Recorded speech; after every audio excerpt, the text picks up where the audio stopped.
Hello everyone, Kumkum Ma'am here. Now, Julius Caesar has been an interesting historical play in the syllabus of ICC. In class 9, as we all start reading in class 9, we find it a bit, I won't say difficult, but a bit something that deserves more attention and careful study. By the time you come to class 10, you are quite accustomed with the play and you understand the political and historical significance, the richness of the play.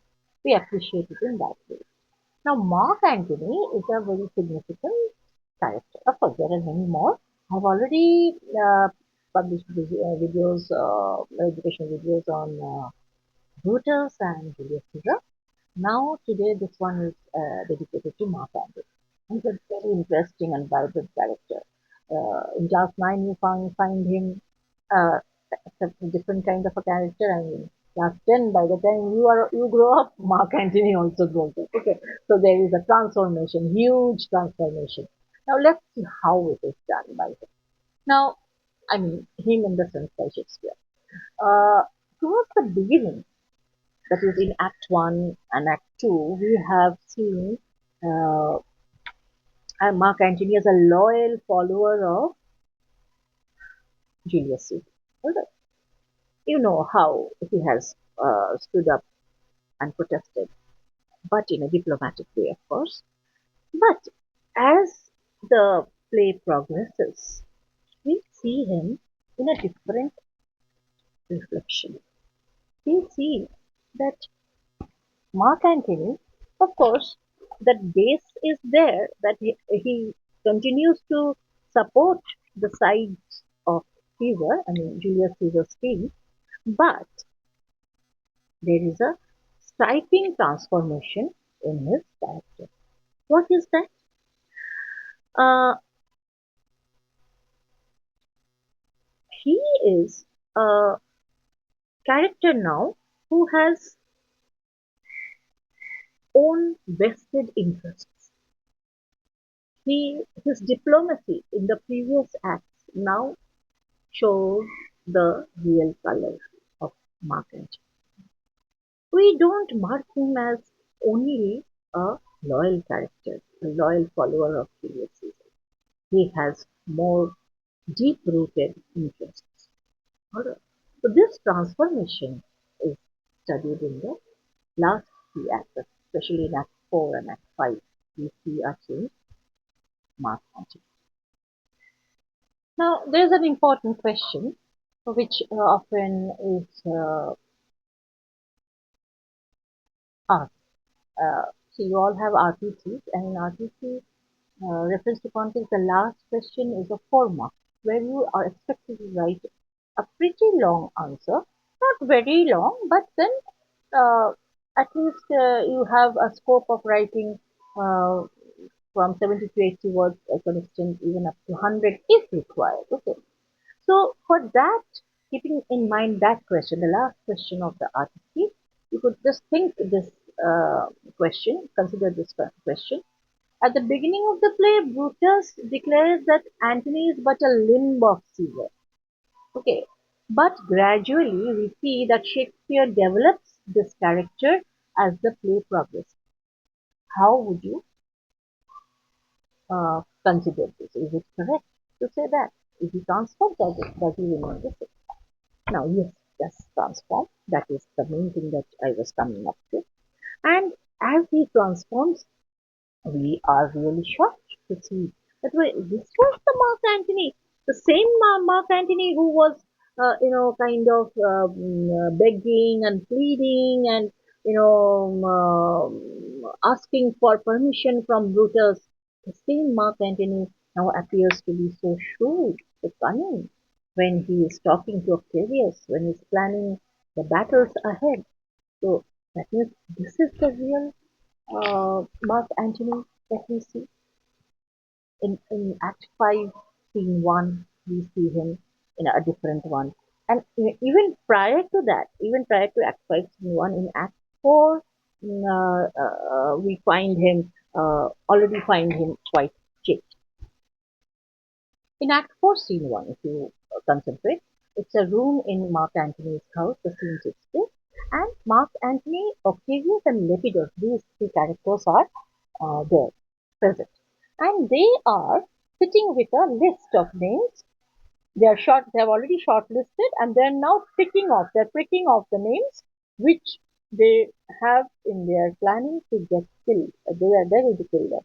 And we find the lead role is played by Mark Antony over here. Now, Lepidus, he considers him just as a tool, a weapon, a beast of burden who is only uh, meant for carrying orders. But Octavius doesn't think him so. Alright. Anyway, there's a difference of opinion between my difference of opinion between Mark Antony and Octavius, yet they carry on with their agenda of first shortlisting the names, and then we find how mean of Mark Antony to say, to comment on Lepidus's nature. I'll read it out from the text directly. He talks about Lepidus in this way. It is a creature that I teach to fight, to win, to stop, to run directly on, his corporal motion governed by my spirit. And in some taste is Lepidus, but so he must be taught and trained and bid go forth, a barren spirited fellow, one that feeds on abject odds and imitations. So barren spirited fellow, then he calls him a corporal motion governed by his spirit. Okay, so all these are derogatory terms used for Lepidus by Mark Antony. And then he says that do not talk of him but as property. And now, Octavius, listen to get it. Okay. So all these qualities, rather the flaws of Lepidus, he puts forward. And he also undermines his role and says that we just use him as a weapon, as a tool, and then discard him when not required. Okay. So previously also he has said things about him that he is just a man on whom we can just trust him as a beast of burden. We shall but bear them as the ass bears gold, to groan and sweat under the business, either led or driven as we point the way. So led or driven as we point. So we are the instructors, he is the executive, and not executor. He doesn't use the term executor because it has a kind of weightage. He just says that he's there to carry our order just as a donkey follows the orders of the master. And once he's used, once his work is over, we'll just take me down his load and turn him off like to the empty as to shake his ears and graze in from. So a different Mark Antony Lee Caesar, who has derogatory uh, uh, kind of he degrades the minimum dignity that is deserved by Lepidus. Now let us go to Act 5, Scene 1. As I told you that here also we find Mark Antony and Octavius having difference of opinion. Okay. See, Octavius begins with, now Antony, our hopes are answered. That is very ironically he says. He doesn't mean so. Because Mark Antony had said that the enemy camp won't come down, the army won't come down, but they will keep to the hills and the upper regions. But in reality, this doesn't happen, and the battles are really impending. The battles are at hand. They mean to warn us at Philippi here, answering before we do demand of them. Well, now Antony is overconfident. He says, I am in their bosom. I am in their bosoms. I know wherefore they do it. They could be content to visit other places and come down with fearful bravery, thinking by this face to fasten in our thoughts that they have courage, but it's not so. So the enemy has thought that they would come and surprise us, but and they're going to challenge our courage in that way. But it is not so. It's not so easy. So again, we see Mark Antony taking a strong stance here. Then subsequently, Brutus, they meet Brutus also, and we see Brutus Cassius both, and Mark Antony kind of abuses Brutus directly. In your bad strokes, Brutus, you give good words. Witness the hole you made in Caesar's heart, crying, "Long live Hail Caesar!" So while you were stabbing Caesar, you were saying that you were wishing long life to Caesar. So uh, your good words are always, they're on the superficial level, they're good words, but they have the power to hurt you. Now Cassius is already there to with his ready witted reply, and he tells Mark Antony that but for your words, they rob the Hibla bees and leave them honeyless. Now this line is really very important from the examination point of view, very favorite passage for RTC. So please mark it well. So what are Hibla bees? Hibla is a mountain in Sicily which is famous for its honeybees. Okay, they produce very uh, good quality of honey. So there's an allusion, of course, over here. So for your words, that is Mark Antony's words, are so sweet, so honey coated that they even rob, they would beat the honeybees in their sweetness. But actually, they are, what? They are sugar coated, but the tear is very deep. And Mark Antony continues the metaphor and says, not stingless too. So you say that I rob all the honey from them. Don't I rob their sting as well? Then Brutus adds, oh yes, and soundless too, for you have stoled in their buzzing, Antony, and very wisely set before you sting. So you have robbed them of their honey, of their buzzing, and also of their sting. And then Mark Antony calls them all villains. You did not so when your vile daggers hacked on one another in the sides of Caesar. So he reminds them that you did not feel so while we were stabbing Julius Caesar and bowed like bondmen kissing Caesar's feet.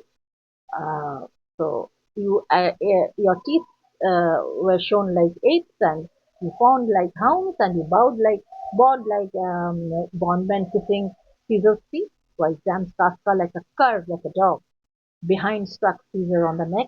Oh, you flatterers. So this goes on. Okay.